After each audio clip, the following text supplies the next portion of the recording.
Thank you for joining us for another great service at First and LR. I'm honored that you have set aside part of your week to be with us.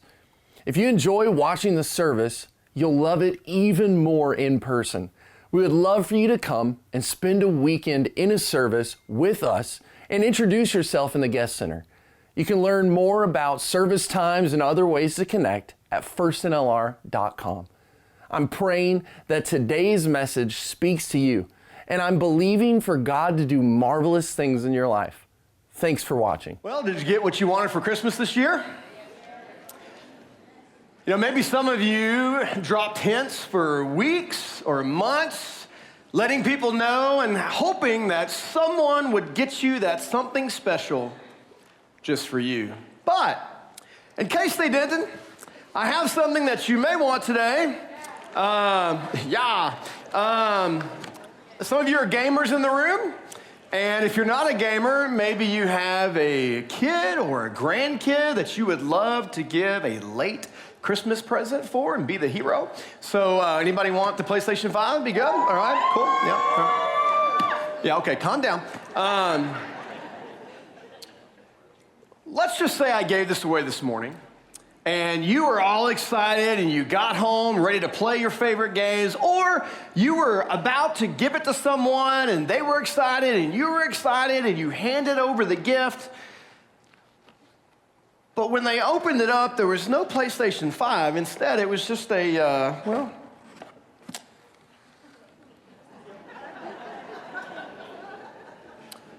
kitchen ladle. Now, if that happened, you would be incredibly disappointed, frustrated, and angry. So angry, in fact, that you would bring this thing back to the church and smack me with it, wouldn't you? Be honest. I'm not sure how your family works. Maybe you wake up on Christmas morning knowing exactly what awaits you under the tree. Anticipation spikes when you see a gift with your name on it. Maybe thoughts of what it could be because you don't know are racing through your mind, and you think back to all the times you told a family member or a friend what you really wanted. But when you finished unwrapping the gift, well, it's not quite what you expected. You know, I'm not a big fan of surprises. I would rather know what's in the gift wrapping ahead of time, wouldn't you? In fact, I'm not a fan of surprises in life just in general. I would much rather know everything that's going to happen in advance. Wouldn't you rather know everything that's going to happen in your life?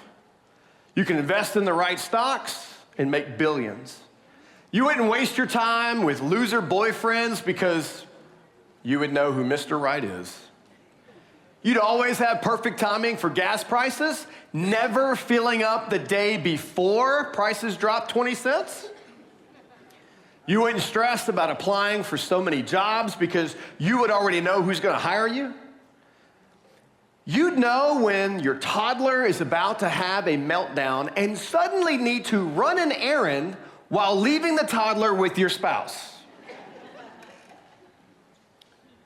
You'd always pick the fastest checkout line in Walmart. You know exactly when your kid's science project is due, so you wouldn't have to make that midnight Walmart run. And you would see every potential failure before it happened and avoid it like the plague.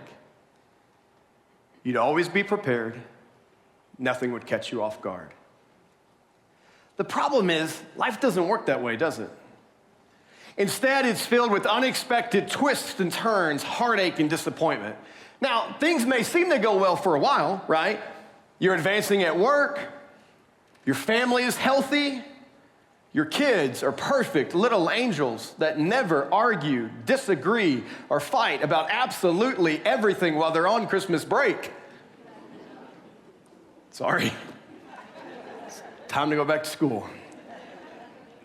Or maybe the car is working great, the bank account is growing. But then suddenly, without warning, things change. You make plans, but your plans don't go as expected. It's devastating when the plan that you've had for your life, your marriage, your future, your family, or your career, the plan you've worked so hard on and invested time, money, and energy in, suddenly crumbles. And often those moments hit with zero warning. I was working in my office on Thursday, January 5th, 2023, when my phone rang. I looked down to see that it was my mom calling, so I answered the call, but my mom wasn't on the other line.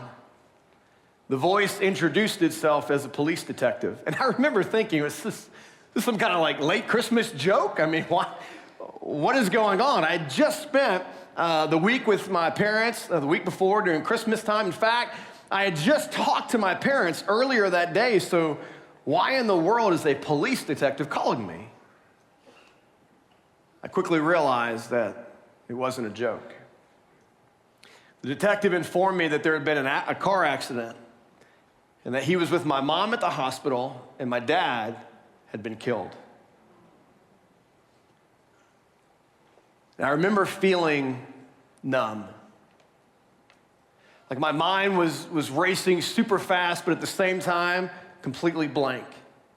It felt like I was trapped between disbelief and panic, trying to breathe but unable to catch a deep breath. I just kept hoping that the detective had made a mistake. Like somehow he had called the wrong number, or maybe I misheard him because there was no way that those words were real. When an unexpected hurt or disappointment happens, it's easy to lose your bearings. Things seem to go sideways and life begins to spin out of control. Your plans, your hopes, your dreams, everything that appeared to be on solid footing is now slipping from your grasp. The business deal is falling apart. The wedding is canceled. You've been rejected from your dream college. You've been laid off and the bills are piling up fast. The diagnosis strikes fear. A trusted friend betrays you, or someone you love suddenly dies. And today I want to help answer the question, how do you handle life's unexpected disappointments?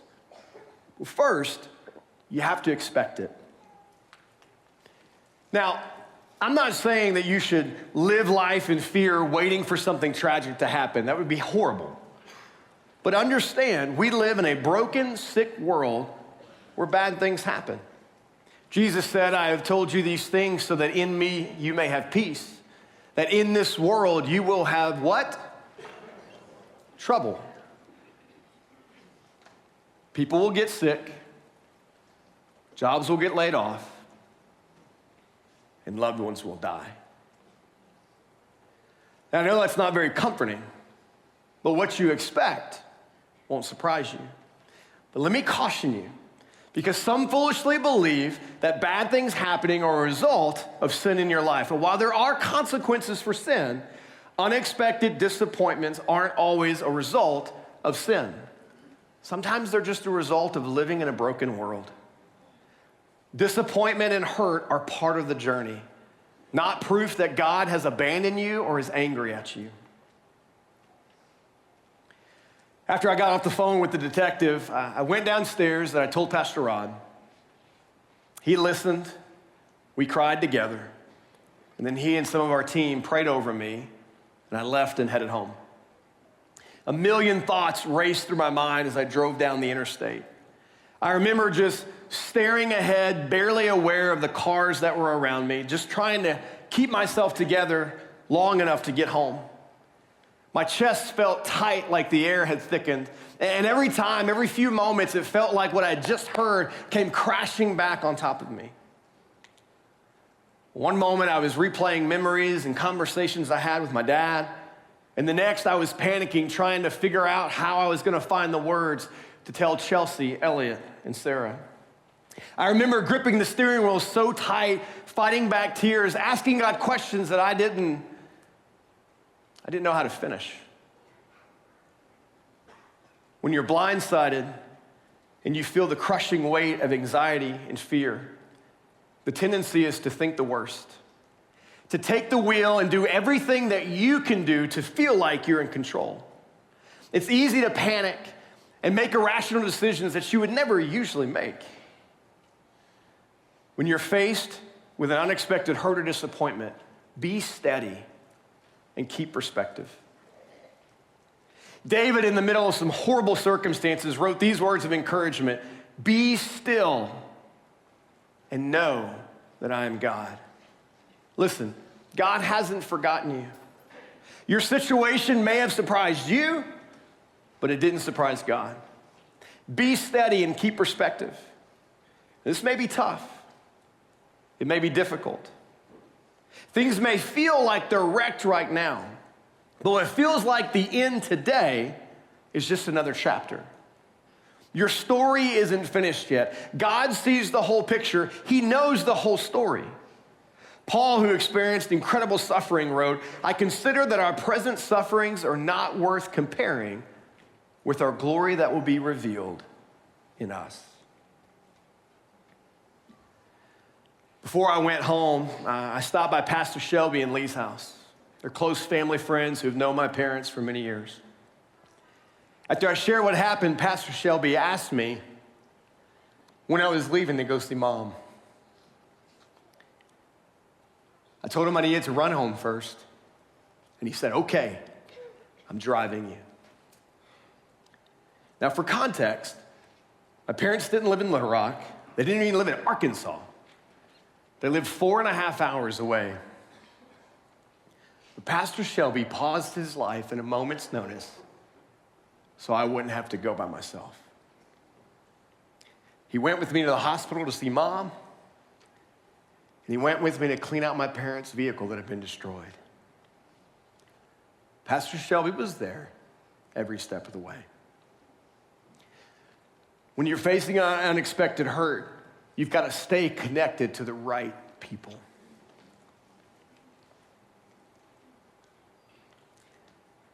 I've watched this so many times play out the other way.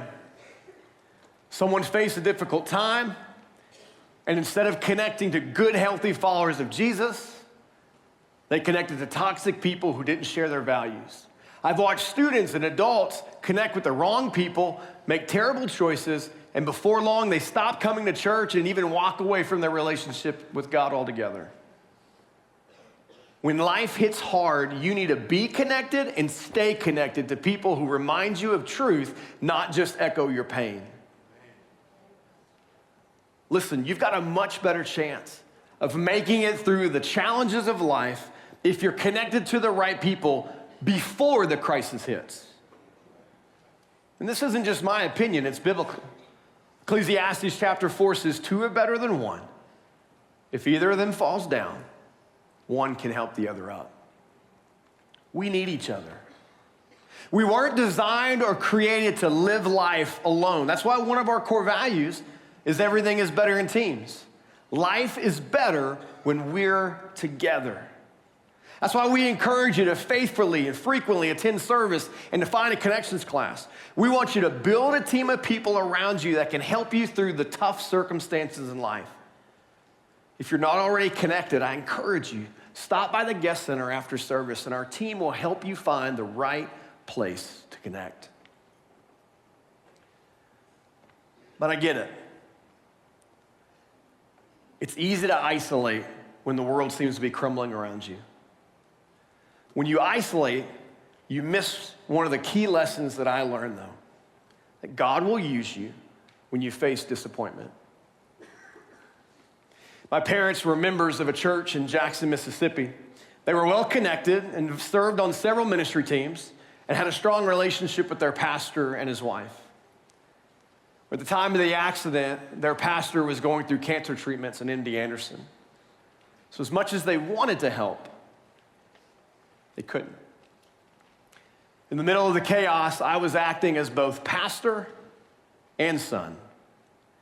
I was planning the funeral, caring for Mom, dealing with the insurance companies, working with the police.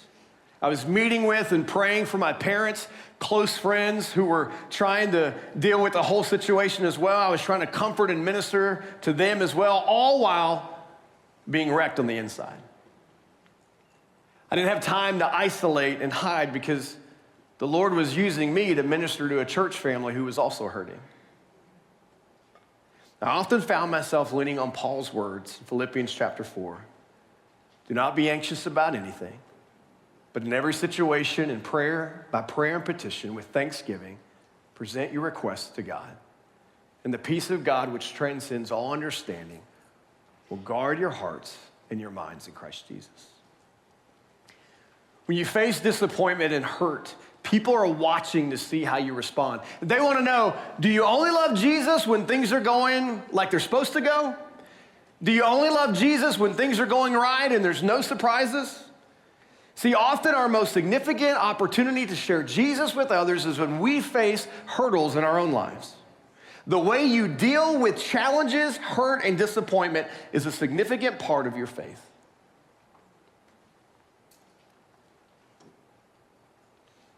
I want to be fully transparent with you about something. I told you that my parents were in an accident, but I didn't tell you what happened. They were running errands that day when they stopped behind another vehicle that was stopped at a stoplight. They were on an access road where the speed limit was 35, and a man driving a car smashed into the back of my parents' Tahoe traveling over 80 miles per hour. He hit them so hard that it lifted the back of the Tahoe and spun it into the middle of the intersection. Unfortunately, I saw the entire accident unfold on security footage from a nearby business. Now, I'm not proud of it, but I was angry. I was angry at God, angry at the other driver, angry at the situation, angry at how unfair it felt. Have you been there before? Maybe the layoff came with absolutely no warning from your boss. Or the deal you worked so hard on fell apart because your partner didn't do their job. Or someone led your kid away from their faith and their relationship with God. Or a custody battle turned ugly and vicious. The anger is a natural human emotion, but staying angry is dangerous. And as followers of Jesus, our responsibility is not to pretend like we don't feel anger. It's to deal with anger the right way. Jesus said in Matthew 5:22, but I tell you that anyone who is angry with a brother or sister will be subject to judgment. See, anger isn't always sinful. Even Jesus felt anger at hypocrisy and injustice. What Jesus warns about is the kind of anger that takes root and begins to control you. It's the angry bitterness that poisons your words, your attitude, and your relationships. The difference is righteous anger grieves what breaks God's heart and leads you to healing or justice. Sinful anger wants payback and makes you the judge. That's why Jesus calls you to check your anger quickly, to pause before you speak, to pray before you post, to choose grace over grudges. When you give your frustration to God instead of feeding into it, anger loses its power and peace takes its place. And you may be going through a situation where you are experiencing hurt and disappointment, and you are allowing the anger to consume you. Every time you see that person, every time you think about them, the hatred swells inside of you. Listen to me. It's time to forgive. You say, Gary, you don't know what they did. You don't know what they said. You don't know how they treated me. Paul wrote in Colossians, bear with each other and forgive one another if any of you has a grievance against someone. Forgive as the Lord forgave you. When you forgive, you are being like Jesus.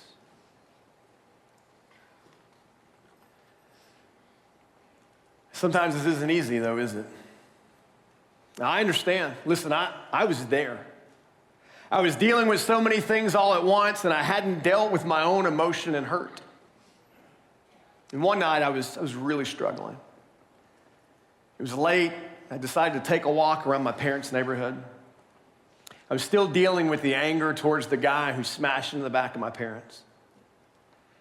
When I got back home, I walked in the house, and my mom was sitting at the kitchen table. Now, I hadn't shared with her that I was struggling with this, but I sat down and I said, "How you doing?"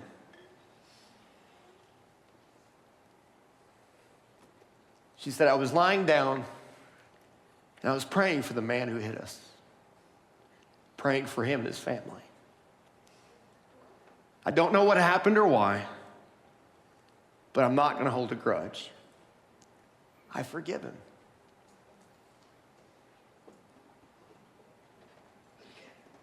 And I knew in that moment that I had to check my anger and my attitude, and I had to forgive. Now, I've been so proud of my mom, because if anyone could have gotten angry and bitter, it's her. Just a few years into the retirement phase of life, doing all the right things, involved in church, and then out of nowhere, tragedy struck. The person that she was married to for 39 years suddenly taken from her. It wasn't right. It didn't seem fair.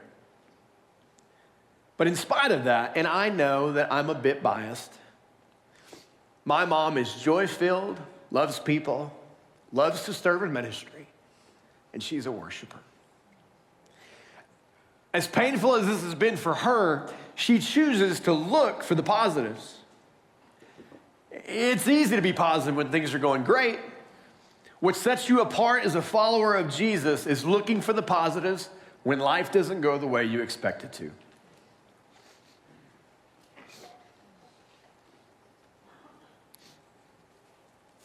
The funeral was just a few days after that night. We were at the church, greeting people, and something stood out to me above all else. 27 people from this church drove the 4.5 hours to be at the funeral. Now, maybe I shouldn't have been, but I was stunned at how many of you came. The love that many of you showed to me and my family was incredible. Thank you.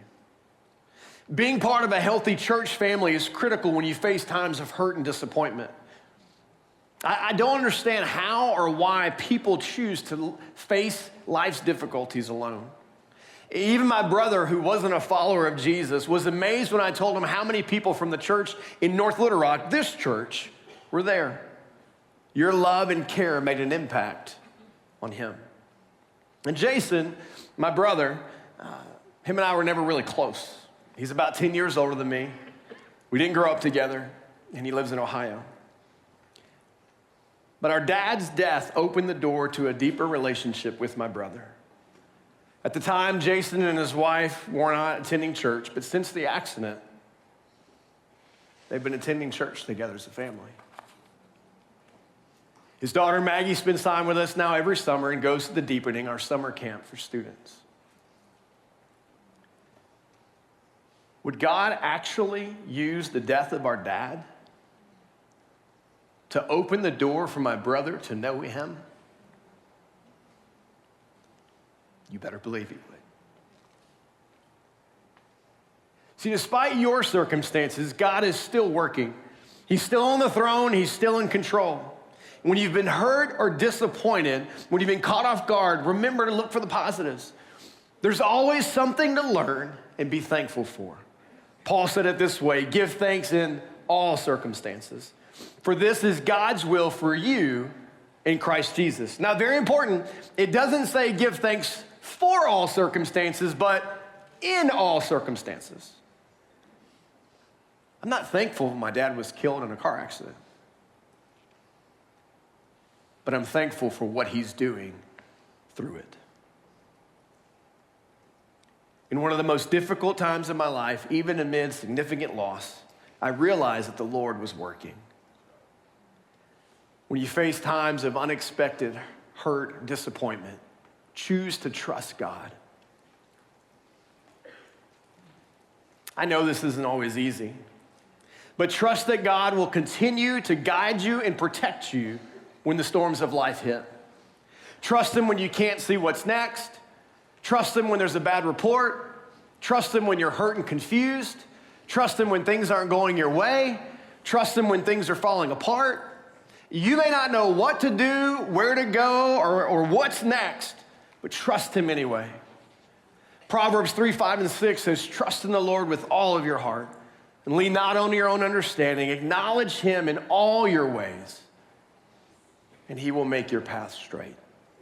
You can trust Him. A couple of days after the funeral, I went to the intersection where the wreck happened, to the very place where my dad took his last breath. Now, maybe that was weird, I'm not really sure, but I just wanted to go back to that spot. So I parked my truck, and I got out, walked around. I could still see a pile of debris that had been swept on the side of the street from my parents' vehicle. It was a busy intersection. There were cars coming and going, lots of noise. But as I stood at the corner of that intersection, I closed my eyes, and I replayed the wreck over and over again. But then my thoughts shifted, and I started thinking about memories I had with Dad, about all the times we played golf and how he beat me every single time. I remembered how we just spent time together the week before for Christmas. I remember conversations that we had over the years about life and God and church. And then right there on the side of the road, right in that intersection, I lifted my hands and I just began to worship. I'm sure the people driving by had to think, well, this guy's wacky. But I didn't really care. I don't remember the song that I sang, but I just remember saying, I love you, Lord. Thank you, Jesus. You're a good, good God. How do you handle disappointment, hurt, and loss? You worship. See, worship shifts your focus from what's missing to who's present. Praise turns pain into perspective, and it reminds your soul that God is still worthy. It's time. It's time to turn your focus away from the hurt, away from the disappointment, and to the one who can bring healing and strength and hope. David wrote, I will bless the Lord at all times. His praise will always be on my lips. What an incredible service. Thank you for joining us and being a part of our church family. If you have any questions about today's service, if you need prayer, or if you just want to learn more about First and LR, go to firstandlr.com or follow us on social media at First and LR. Our goal is for you to be a lifelong follower of Jesus. And I pray that the Lord would bless and guide you as you obediently follow what He has for you and your family. We look forward to connecting with you.